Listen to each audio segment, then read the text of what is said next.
Saudara, mengapa Joko Widodo sampai menduga ada agenda politik di balik isu ijazah dan pemakzulan putranya Gibran Rakabuming? Kita ulas bersama sejumlah narasumber. Ada juru bicara Partai Solidaritas Indonesia, Beni Papa. Selamat pagi, Mas Beni. Selamat pagi, Mas. Terima kasih sudah bergabung pada pagi hari ini. Juru bicara PDI Perjuangan, Seno Bagaskoro. Selamat pagi, Mas Seno. Iya, selamat pagi, Mas. Selamat pagi, Mas Seno. Terima kasih juga sudah bergabung. Dan pengamat politik yang juga Direktur Eksekutif Indikator Politik Indonesia, Burhanuddin Muhtadi. Selamat pagi, Mas Burhan.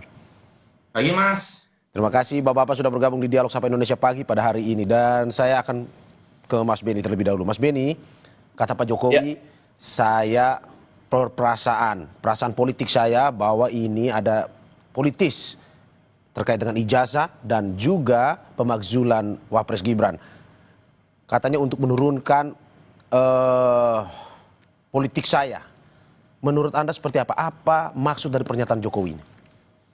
Ya, pertama kami perlu menegaskan bahwa Pak Jokowi sebagai figur yang betul-betul menghormati proses hukum. Sehingga ketika ada isu yang menyangkut beliau membawa ke ranah hukum untuk dibuktikan di persidangan. Termasuk ketika berkaitan dengan persoalan ijazah palsu yang kemudian selalu diembuskan oleh beberapa kelompok. Itu yang pertama. Yang kedua, statement Pak Jokowi menjawab media terkait dengan isu ijazah palsu. Saya kira Pak Jokowi sebagai presiden 2 periode dan sebagai tokoh politik tentu kan memiliki feeling politik tertentu ketika melihat fenomena yang ada. Dan respon Pak Jokowi terhadap persoalan tuduhan ijazah palsu yang menyangkut dengan beliau yang hari ini selalu marak oleh beberapa kelompok, saya kira ini kan berdasarkan informasi-informasi yang beliau terima. Jadi tidak mungkin Pak Jokowi menyampaikan itu serta-merta dan tidak ada informasi yang valid yang kemudian sampai ke beliau. Beliau adalah mantan presiden, seorang tokoh bangsa yang tentu memiliki saluran-saluran informasi yang bisa dipercaya dan kredibilitas. Dan apa yang disampaikan Pak Jokowi kemarin itu adalah respon bahwa memang kelompok-kelompok yang selama ini menuduh bahwa ijazah Pak Jokowi palsu ini adalah kelompok-kelompok yang memang mau mendiskreditkan figur Pak Jokowi sebagai tokoh politik yang selama ini dihormati sebagai satu presiden yang betul-betul berhasil untuk membangun bangsa kita. Gitu. Mas Beni, ini sebenarnya informasi, penegasan saja, informasi atau perasaan sebenarnya? Ya, saya kira Pak Jokowi tentu memiliki informasi tertentu terkait dengan tuduhan ini, sehingga tidak mungkin juga beliau menyampaikan ke media tanpa ada informasi yang sampai ke beliau yang betul-betul bisa dipercaya. Dan saya kira secara kasat mata kita pun sebagai masyarakat umum melihat bahwa memang ini adalah satu gerakan yang disetting untuk mendiskreditkan nama Pak Jokowi dan Mas Gibran. Jadi apalagi Pak Jokowi sebagai tentu kan memiliki informasi-informasi yang lebih kredibel dibandingkan kita ya. Dan saya kira respon beliau adalah merupakan respon yang wajar terhadap fenomena yang ada. Karena ini kan tuduhan yang dibuat-buat ini, Mas. Jadi tidak ada dasarnya menuduh Pak Jokowi sebagai orang yang menggunakan ijazah palsu selama ini. Beliau berproses dari wali kota, dari gubernur sampai presiden. Tentu kan melalui proses verifikasi yang cukup Mas, sebelum saya ke detail. Sebelum saya ke Mas Seno, saya ingin penegasan sekali lagi ke Mas Beni. Berarti ini informasi yang didapatkan sebelum Pak Jokowi memberikan pernyataan itu, informasi valid bahwa ada pihak-pihak yang ingin mendiskreditkan reputasi politiknya. Kalau memang seperti itu, apa sebenarnya motifnya? Apakah memang karena posisinya Pak Jokowi ini kan sudah purna tugas sebenarnya? Iya, motifnya saya kira kita bisa menyimpulkan, Mas, bahwa orang-orang yang menuduh Pak Jokowi ijazah palsu ini kan kalau kita lihat track recordnya, orang yang selalu berseberangan Pak Jokowi selama 10 tahun kepemimpinan beliau sebagai presiden. Jadi anggaplah ini adalah kelompok-kelompok yang memang selama ini melawan Pak Jokowi. Jadi ketika ditanya motifnya, ini adalah motif sakit hati aja, Mas. Jadi mereka tidak mau ketika Pak Jokowi selesai, Pak Jokowi betul bisa masih menjadi seorang negarawan. Jadi akhirnya sampai Pak Jokowi selesai presiden pun masih diganggu karena mereka tidak puas menyerang Pak Jokowi selama 10 tahun gitu. Saya ke Mas Seno. Mas Seno, bagaimana Anda menanggapi ungkapan perasaan politiknya Pak Jokowi? Ya namanya orang punya perasaan apapun gitu ya, Ya. nggak mungkin salah mas. Namanya orang perasaan apa gitu. Kayak kita misalnya orang biasa ini yang merasa Ya. sedih, merasa senang, merasa marah, merasa jengkel, ya nggak bisa disalahkan. Ya. Namanya juga perasaan itu. Apalagi kalau kemudian perasaan itu disampaikan kepada publik berkaitan dengan peristiwa tertentu, nggak bisa disalahkan. Ya. Yang jadi persoalan kan adalah lalu kenapa perasaan itu harus sampai ke telinga orang banyak? Ya. Kita tahu bahwa Pak Jokowi ini kan presiden, sempat menjadi presiden, Ya. mantan presiden, yang pasti kemudian punya khalayak publik yang mendengarkan apa yang beliau sampaikan. Kalau memang kasus ini sebegitu mengganggu beliau, sebetulnya kan banyak cara-cara praktis yang lebih cepat untuk menyelesaikan persoalan ini. Tapi dengan menyampaikan suatu kecurigaan bahwa ini jangan-jangan ada motif tersembunyi, ada kemudian agenda besar, ada kemudian motif politik besar di belakang situasi hari ini yang menerpa beliau gitu ya. Ini kalau menurut saya bukan malah menyelesaikan persoalan, malah justru akan membawa diskursus publik ke dalam diskusi yang lebih panjang. Ya. Jadi masalah percakapan ini tidak akan makin selesai, makin surut, tapi justru malah akan kontraproduktif dengan tujuannya, gitu, dengan beliau menyampaikan perasaan tersebut. Jadi kalau saya sih, saya merasa namanya seorang tokoh politik, Pak Jokowi ini kan tokoh politik, politisi yang kemudian berasal dari keluarga politik. Sekarang keluarga beliau ini keluarga politik. Ya. Beliau mantan presiden selama lebih dari 20 tahun menggunakan atau menerima manfaat dari partai politik menjabat di dalam jabatan publik. Kemudian putra beliau yang satu adalah wakil presiden aktif, yang satu adalah ketua umum partai politik, maka beliau adalah politisi di dalam keluarga politik. Nah, di dalam spektrum dan situasi politik, saya rasa kan bukan hal yang aneh dan hal yang baru. Kalau kemudian para politisi ini menerima isu-isu politik. Nah, kalau kemudian serangan politik ini dikomodifikasi gitu ya, kemudian direspon terus-menerus gitu ya. Saya selama mempelajari komunikasi politik, mempelajari ilmu politik selama ini, yang saya tangkap malah justru isu itu tidak semakin kecil, tapi akan malah semakin diperbesar. Gitu. Nah, oleh karena itu tentu kalau memang prinsipnya adalah ingin menyelesaikan masalah ini dengan menyampaikan yang disampaikan oleh beliau kemarin bahwa ada motif konspirasi besar, agenda besar di balik situasi ini, malah justru tidak mengecilkan masalah, malah akan membuat kompas seperti hari ini kita malah ngomongin tentang ini, orang malah akan berasumsi tentang ini, sehingga saya rasa ini tidak menyelesaikan persoalan. Kalau memang tujuannya adalah menuntaskan diskusi dan gosip di tengah publik. Oke, tapi Mas Eno, tapi kan untuk politisi besar seperti yang kata Mas Arya Bima, tidak hanya Pak Jokowi, tetapi juga ada Ibu Mega bahkan, terus juga ada Pak Prabowo juga. Itu juga memang mendapatkan, ya kita bisa bilang mungkin serangan-serangan politik juga seperti ini. Menurut Anda, apakah ini salah disampaikan ke publik bahwa ya saya ada serangan dan ini ada orang-orang yang mendiskreditkan reputasi politik saya? Bukankah memang sebenarnya itu lumrah saja? Itu yang saya sampaikan tadi, bahwa nggak bisa disalahkan siapapun kemudian punya perasaan terganggu, punya perasaan seperti apa, nggak bisa disalahkan. Tetapi tentu di dalam komunikasi politik saya rasa menjadi penting kan untuk mempertimbangkan apa yang menjadi efek dan implikasi dari ungkapan perasaan seseorang. Apalagi beliau ini seorang politisi yang sudah sangat lama berkiprah di dalam dunia politik, pasti sudah punya hitung-hitungan dan kalkulasi. Jika menyampaikan A kepada publik, kira-kira responnya nanti akan seperti apa. Jika menyampaikan B akan seperti apa. Nah, di dalam isu ini kan rasa-rasanya kan percakapan ini terus muncul karena beliau menyampaikan terus nih perasaan-perasaan beliau ini berkaitan dengan isu ini. Nah, pemimpin lain, tokoh-tokoh politik lain apakah tidak mengalami situasi yang sama, diserang dari berbagai sisi gitu ya, meskipun tidak selalu adalah soal isu yang sama gitu. Tapi di berbagai situasi yang berbeda, konteks yang berbeda kan juga mengalami itu. Nah, tetapi saya rasa kalau kami di PDI Perjuangan kita dibiasakan untuk kecenderungannya adalah kepada pelembagaan institusi. Sehingga setiap persoalan, setiap kemudian masalah yang datang kepada figur maupun kepada organisasi diselesaikan dalam mekanisme institusi. Gitu. Nah, kami dalam prinsip ini hari ini melihat bahwa misalnya di dalam PDI Perjuangan, ajaran Bung Karno, pemikiran Ibu Ketua Umum itu dimasukkan di dalam konteks institusi. Jadi nggak menyelesaikan masalahnya secara baper, Mas, tetapi dalam konteks bagaimana program-program itu bisa tersistem. Jadi agak berbeda ini cara pandangnya. Berarti Mas Eno mau bilang kalau Pak Jokowi masih di PDIP nggak mungkin ngomong seperti ini ya? Ya itu nggak tahu, kita kan nggak bisa merancang masa lalu atau masa depan. Oke, saya ke Mas Burhan. Mas Burhan, bagaimana melihat tadi kalau kata Mas Seno ada hitung-hitungannya kalau Pak Jokowi ngomong seperti ini. Seperti apa menurut Anda? Ya, pertama Ya. saya setuju ya bahwa sebaiknya sebagai negarawan beliau membatasi untuk tidak bicara urusan politik praktis ke publik. Ya. Dan memang kalau dilihat dari substansi apa yang Pak Jokowi sampaikan, mungkin ada benarnya.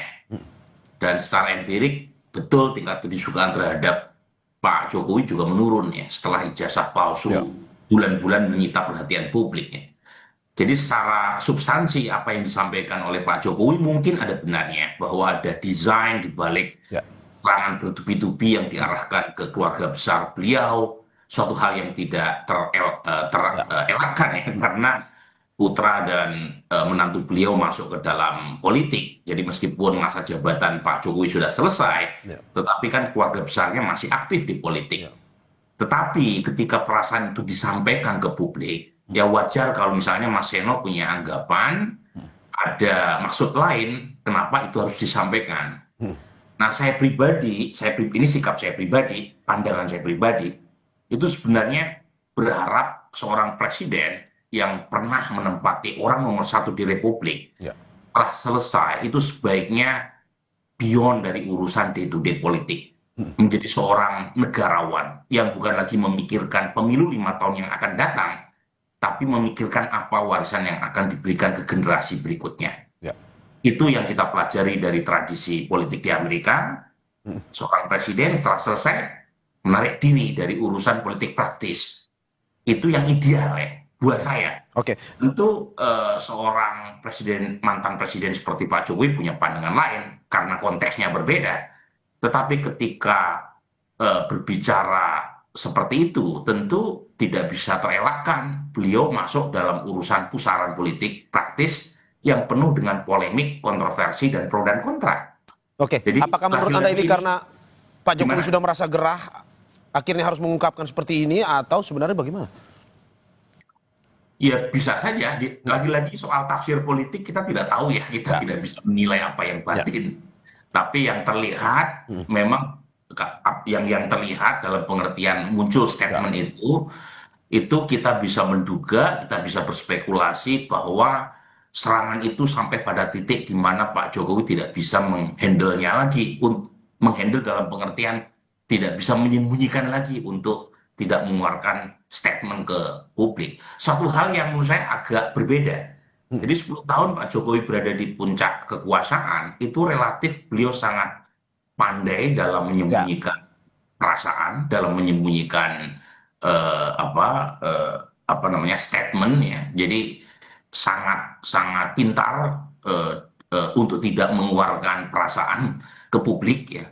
Tetapi sepertinya isu ijazah palsu ini begitu kuat ya, membuat Pak Jokowi akhirnya harus mengeluarkan statement semacam.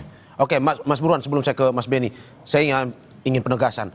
Anda tadi bilang bahwa Pak Jokowi pintar selama menduduki jabatan sebagai presiden, gubernur itu dalam mengolah kata, mengolah kalimat. Menurut Anda, dengan pernyataan yang eksplisit seperti ini, yang jarang sebenarnya dilakukan oleh Pak Jokowi, apakah memang betul karena dia merasa terganggu, ataukah mungkin karena Anda bilang pintar tadi, ada tujuan lain sebenarnya?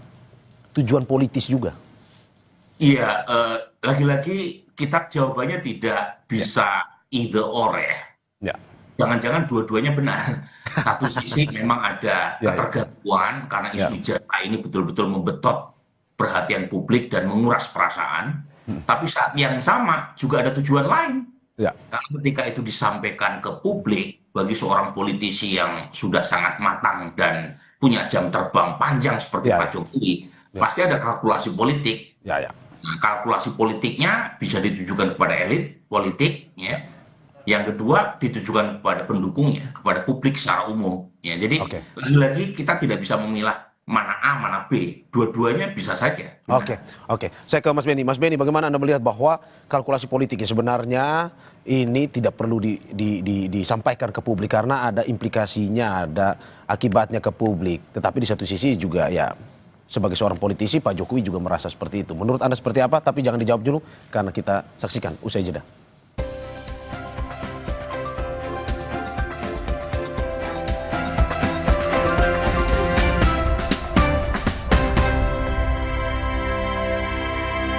I25 칼슘 콜라겐 브루크랑 꿀리크리프 툴랑크로포스 No worries 콜라겐 Susu steril dengan 1000 mg kolagen dan kalsium, kulit no keriput, tulang no keropos. 콜라겐아 수수 awet muda. Aku Viva, hadiah miliaran. Cek tutup botolnya. Ada uang tunai, handphone, emas, sampai mobil. Cek tutup botol Aku Viva sekarang. Dari Wingsuit. Omehar, minyak ikan pilihan dari laut dalam. Omehar, suplemen omega 3 esensial. Dalam mini kapsul, lebih mudah ditelan. Diproses dengan teknologi modern di Amerika. Bantu pelihara kesehatan tubuh kini dan nanti. Kelebihan nggak baik, kekurangan juga nggak baik. Lebih baik cukup. Cukup sesendok sari kurma TJ. Cukup nutrisi, cukup zat besi, cukup energi. Sari kurma TJ untuk semua kebaikan kurma Arab. Enak, halal, yakin. 물라이 두알리마 칼슘 콜라겐 브루크랑 꿀리크리프 툴랑크로포스 No worries 콜라겐 Susu steril dengan 1000 mg kolagen dan kalsium, kulit no keriput, tulang no keropos. 콜라겐아 수수 awet muda. Renovit dengan 26 vitamin dan mineral lengkap, bantu jaga kesehatan dan daya tahan tubuh. Dengan 26 vitamin dan mineral lengkap, bantu jaga kesehatan dan daya tahan tubuh. Minum Renovit, siap jaga kesehatan dan daya tahan tubuh. Produksi Konimax. Nyeri otot bikin tidak bebas beraktivitas. Saya butuh yang lebih panas. Lebih panas, lebih panas. Salonpas Extra Hot. Lebih panas. Untuk aktivitas ekstra. Salonpas Extra Hot. Lebih panas.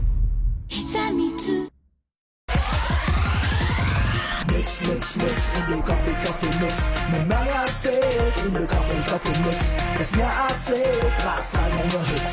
Indo coffee mix, strain one, beyond first class. Wow, kirain po, taunya Fresh Care Smash yang lagi viral. Fresh Care Smash 4-in-1, tren baru. Double inhalernya unik, nonjok segernya. Bisa buat ngerok, sampai pijit. Keren dan stylish. Fresh Care Smash, ekspresikan gayamu. Produktif di pagi hari, hasilnya pasti lebih berkualitas. Seperti lebah pagi madu TJ yang pintar mencari sumber madu terbaik, dipanen di kematangan yang tepat. Bantu jaga sehatmu. Madu TJ, kualitas terbaik dari alam. 물라이 두알리마 칼슘 콜라겐 브루크랑 꿀리크리프 툴랑크로포스 No worries 콜라겐 Susu steril dengan 1000 mg kolagen dan kalsium, kulit no keriput, tulang no keropos. 콜라겐아 수수 awet muda. Duh, minum Oskadon SP. Nyeri otot punggung sis. Minum Oskadon SP.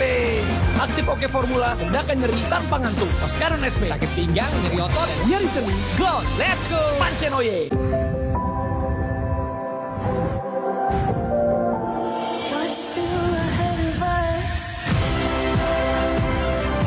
Samsung Galaxy Z Fold 7 dan Z Flip 7. Kunjungi toko terdekat dan pre-order sekarang. Kemitraan Riset Indonesia Australia menghadirkan harapan bagi warga desa Lembung Madura.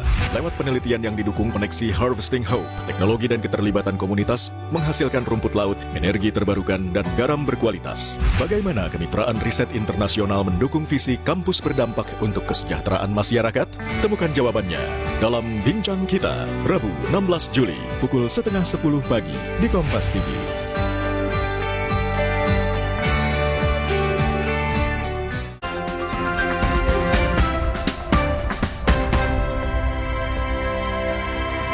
Terima kasih masih di Sapa Indonesia Pagi, saudara, bersama saya Mario Sarong dan narasumber saya, juru bicara Partai Solidaritas Indonesia Beni Papa.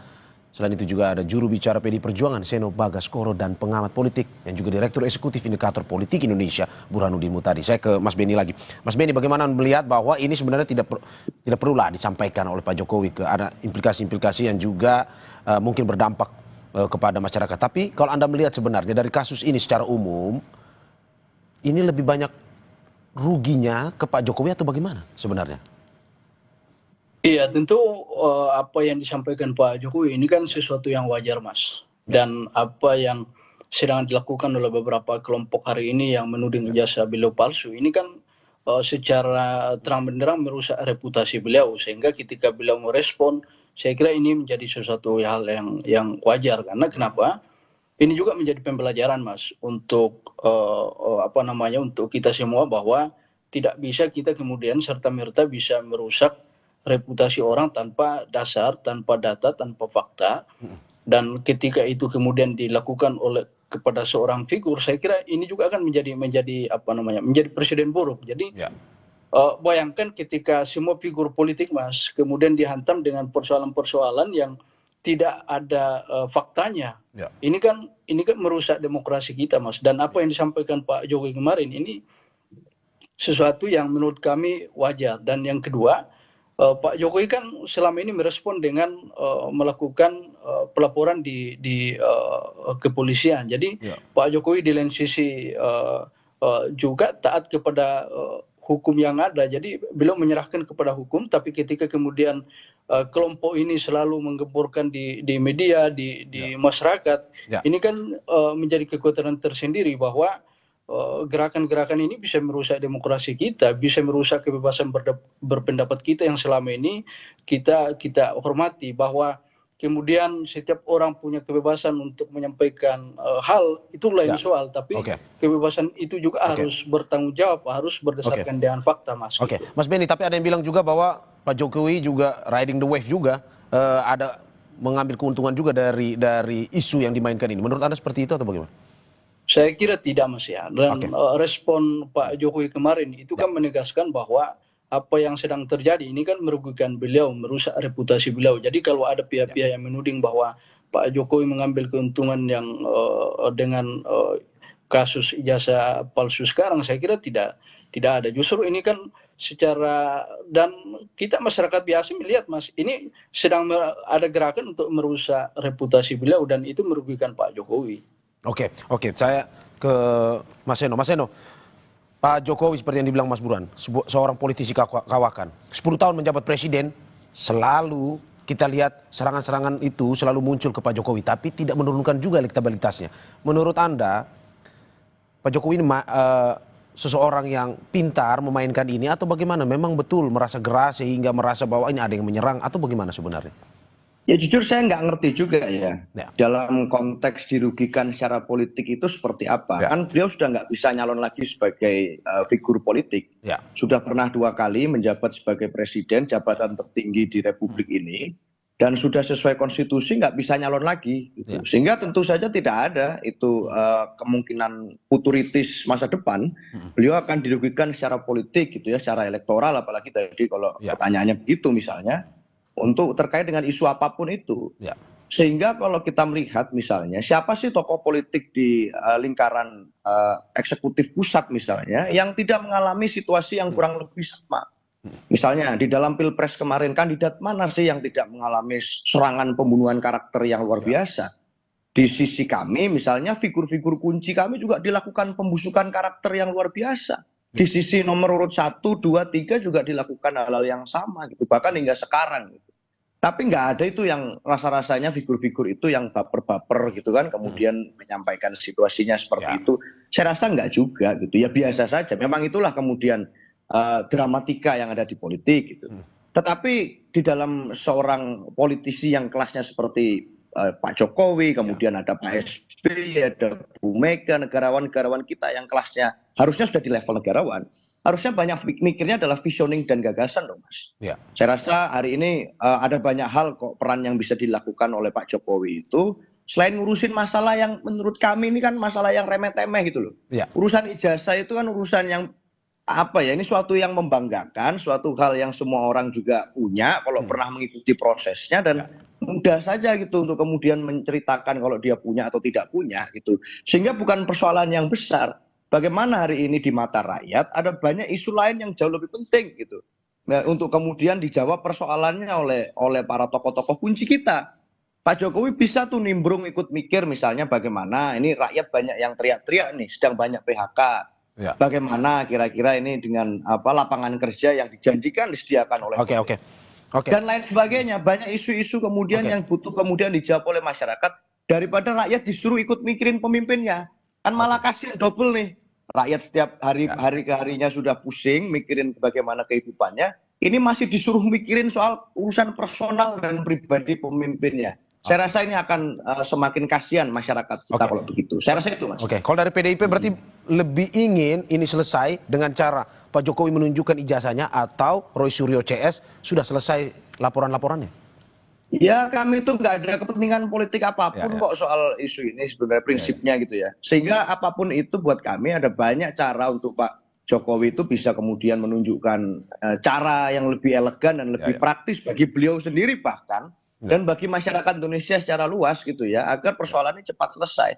Tapi kalau beliau justru malah ingin menikmati situasi diskursus ini dengan saling jawab jinawab gitu ya, balas membalas respon komentar seperti ini, ya silahkan saja, nggak ada masalah dan nggak ada rugi dan nggak ada untungnya buat kami, biasa saja buat kami. Itu, Mas. Oke, saya ke Mas Burhan. Mas Burhan, bagaimana Anda melihat begini? Ini terkait untung ruginya. Ini kalau dalam kasus ijazah dan juga pemakzulan ataupun kasus politik yang menimpa Pak Jokowi ini, menurut Anda lebih untung Roy Suryo CS-nya menimba dari popularitas dari kasus ini ataukah Pak Jokowi sendiri walaupun diserang tapi bisa untung juga? Saya mungkin tidak menjawab pertanyaan Mas Mario secara langsung ya, tapi ada 2 poin yang ingin saya katakan ya. Poin pertama, Pak Jokowi itu satu-satunya presiden pasca reformasi yang setelah tidak lagi menjabat tidak punya partai. Jadi umumnya presiden-presiden kita itu setelah selesai masa tugasnya itu terafiliasi dengan partai politik. Jadi ada proteksi politik yang kuat. Pak Jokowi tidak, karena dipecat sama Mas Seno. jadi yang pertama itu. Jadi artinya karena tidak punya proteksi politik dari institusi bernama partai politik, maka Pak Jokowi mengandalkan popularitas publik. Sesuatu yang selama 2 periode beliau menjadi presiden, itu menjadi kekuatan personalnya, bahwa dia dicintai oleh publik. Jadi meskipun meskipun dia tidak bisa maju lagi 5 tahun yang akan datang, tetapi sumber daya kekuatan utama Pak Jokowi adalah reputasi politik, popularitas publik. Ini yang tercederai ini sejak beberapa bulan terakhir ya, terutama ya, karena dulu pernah muncul juga gugatan terkait dengan ijazah palsu 2019 ya. Tapi belakangan makin kenceng kan, dan itu memang menurunkan tingkat kedisukaan Pak Jokowi cukup tajam. Oke. Jadi itu poin pertama saya. Menurunkan ya, berarti memang rugi untuk Pak Jokowi ya sebenarnya. Iya betul, jadi kan kalau misalnya tingkat kedisukaan turun akibat ijazah palsu, meskipun saya sendiri masih belum yakin ya, saya sih tidak teryakinkan dengan bukti-bukti yang dibawa Roy Suryo, tetapi secara umum kan ada dampak negatif terhadap reputasi popularitas Pak Jokowi. Dan karena popularitasnya menurun ya, itu otomatis beliau tidak lagi bisa bergantung pada apa yang selama ini menjadi kekuatan Pak Jokowi, yaitu popularitas tadi, kan menurun. Ya, itu satu. Yang kedua, bagaimanapun ada keluarga besar beliau yang masih aktif di jabatan publik. Ya. Nah, misalnya Mas Gibran. Mas Gibran wakil presiden, dan tentu sebagai wakil presiden namanya dalam survei-survei pasti masuk sebagai calon pemimpin nasional 5 tahun yang akan datang. Nah tentu punya impact nih, apalagi muncul juga kan gugatan berkaitan dengan isu pemakzulan, sesuatu hal yang sebenarnya lagi-lagi dalam politik biasa. Kita dulu zaman Pak SBY, Pak Budiono juga seringkali diuarkan untuk dimakzulkan ketika isu skandal Senturi muncul, kemudian zaman Gus Dur dan seterusnya. Tapi lagi-lagi isu itu kan tidak serta-merta datang, pasti ada konteks politiknya. Makanya secara substansi saya bisa mengerti apa yang disampaikan oleh Pak Jokowi ya, bahwa apa yang disampaikan kemarin itu ada benarnya. Dalam politik kan nggak ada yang tanpa skenario, pasti ada skenario ya. Tetapi ketika itu diucapkan langsung oleh Pak Jokowi, menurut saya ini menjadi suatu hal yang menarik, karena sebelumnya Pak Jokowi tidak seperti itu. Pasti ada perhitungan kalkulasi politik, mungkin juga beliau cukup terganggu karena beruntun ya serangan yang dialamatkan kepada beliau dan keluarga besar ya. Bukan hanya soal ijazah palsu tapi juga soal pemakzulan Mas Wapres, ini istilahnya Pak Jokowi, kemudian isu korupsi yang diduga atau dikaitkan melibatkan menantunya di Sumatera Utara. Jadi beruntun. Nah ini yang mungkin mengganggu beliau, tapi saat yang sama untuk seorang politisi kawakan, ketika itu disampaikan kepada publik, pasti ada tujuan lain di luar dari urusan perasaan. Oke, saya ke Mas Beni. Mas Beni, bagaimana Anda melihat bahwa betul kata Mas Eno bahwa ini sebaiknya ya sudah kita lebih pikirkan hal-hal yang bersifat lebih besar untuk negara ini. Menurut Anda bagaimana sebenarnya caranya untuk pada akhirnya permasalahan ijazah, permasalahan pemakzulan ini selesai sudah dan kita lebih fokus kepada hal-hal yang bersifatnya membangun? Iya, Pak Jokowi kan selama ini itu menghindari statement ke publik terkait dengan tudingan ijazah palsu. Jadi apa yang disampaikan Mas Seno tadi bahwa ini hal yang kecil yang seharusnya tidak direspon, saya kira Pak Jokowi sudah melakukan itu selama ini terkait dengan tudingan ijazah palsu. Tapi ketika kemudian ini kemudian semakin isunya semakin membesar dan kita melihat bahwa memang ada desain tertentu, maka ketika Pak Jokowi merespon ini adalah sesuatu yang wajar yang seharusnya dilakukan oleh Pak Jokowi. Karena kenapa? Ini kan juga akan membentuk persepsi publik yang baru kalau Pak Jokowi tidak merespon kasus ini. Jadi apa yang dilakukan Pak Jokowi ini bagian dari upaya untuk menetralisir sehingga tudingan-tudingan ini tidak semakin membesar dan sekali lagi bahwa ini menjadi warning juga untuk teman-teman yang melakukan gerakan-gerakan tudingan ijazah palsu ini bahwa apa yang dilakukan tanpa bukti, tanpa fakta itu nanti akan terbukti di persidangan dan Pak Jokowi sudah sedang menyiapkan itu dengan laporan di kepolisian gitu. Ya. Dan apakah juga seperti yang kata Mas Burhana tadi analisisnya apa? Setelah keluar pernyataan ini mungkin saja karena Pak Jokowi merasa popularitasnya juga terganggu atau bagaimana menurut Anda? Oh ya Pak, pasti Mas. Ya. Dan apa yang dilakukan Pak Jokowi ini kan sekali lagi merespon karena beliau merasa terganggu. Beliau merasa dirugikan dengan isu-isu yang memang tidak ada buktinya. Tapi kemudian kalau ini dibiarkan Mas, ini kan sesuatu presiden yang buruk untuk kita. Orang dengan bebas menuduh orang menggunakan ijazah palsu tanpa ada bukti, tanpa data, ini kan sesuatu yang harus kita harus kita lawan Mas. Oke, saya ke Mas Eno. Mas Eno, bagaimana Anda melihat bahwa ini sebenarnya harus dihentikan seperti kata Anda tadi, isu ijazah, isu pemakzulan, ini perlu dihentikan segera atau bagaimana? Dan bagaimana caranya? Maksud saya begini loh, kalau memang Pak Jokowi merasa terganggu dengan situasi itu, ini cara menjawab atau cara menuntaskan persoalannya kan ada banyak opsi itu Mas, yang bisa lebih praktis, lebih efektif gitu ya. Ini kan ngeri juga kita, ampun juga kita. Urusan ijazah ini kan sebenarnya simpel sekali. Tinggal kalau misalnya orang lain ya saya nggak meminta Pak Jokowi atau siapapun melakukan hal yang sama. Saya misalnya ditanya, mana Mas KTP-nya Mas Eno, saya tunjukkan aja KTP saya. Karena memang saya punya, prosesnya saya ikut bikin, mekanisme prosedurnya saya punya.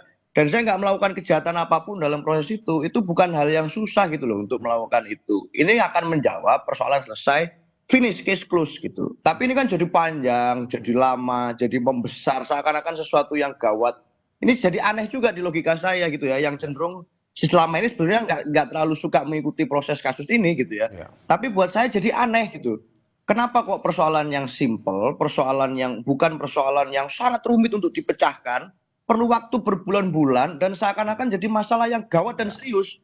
Itu untuk bangsa dan negara ini gitu. Seakan-akan ini kita akan membuka kotak Pandora gitu. Kalau kemudian nih persoalan ini nanti diungkap ke publik gitu. Nah buat saya ini keanehan gitu Mas. Buat saya juga suatu hal.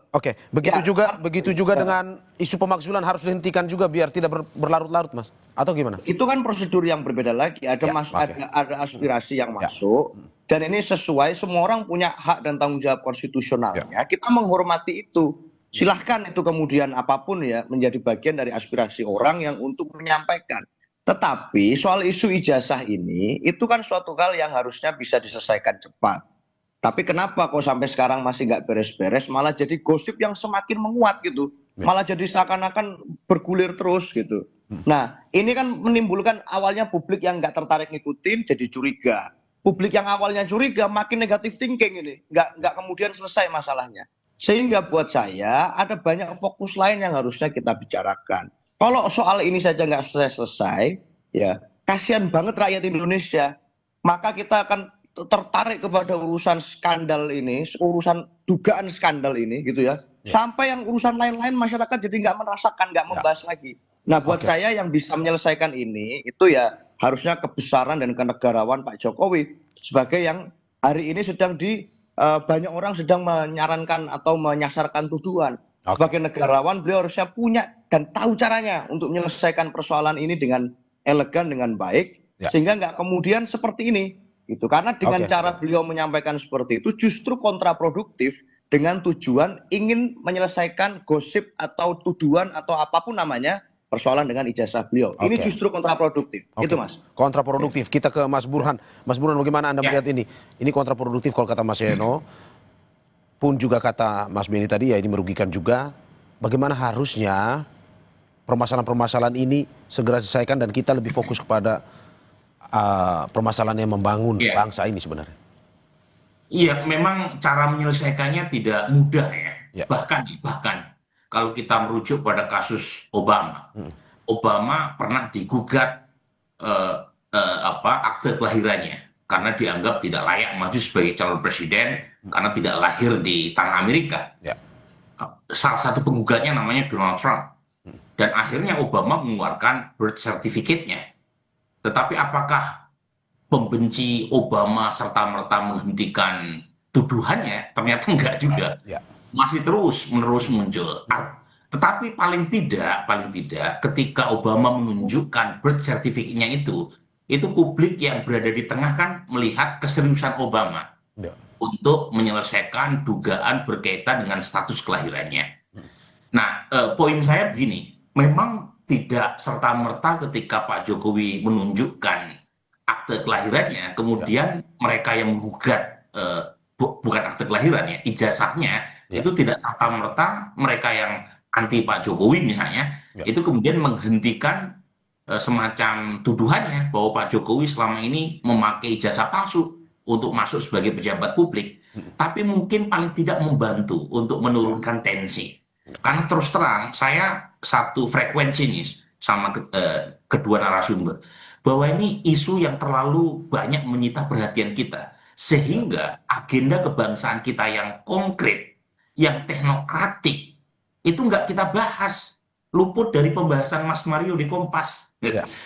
Contoh nih ya, pertumbuhan ekonomi kita itu dikoreksi sama lembaga-lembaga terkemuka di dunia dari 5,1% menjadi 4,7%. Padahal target pertumbuhan Pak Prabowo itu 8%. Ini 5% aja nggak nyampe. Isu-isu substantif jadi lewat ya Mas ya? Rupiah juga merosot 10%. Indeks IHSG turun 20%. Tenaga kerja kita yang kena PHK sampai Kementerian Tenaga Kerja nggak berani tuh merilis data yang sebenarnya. Ini penting yang menurut saya perlu mendapatkan perhatian dari Kompas TV.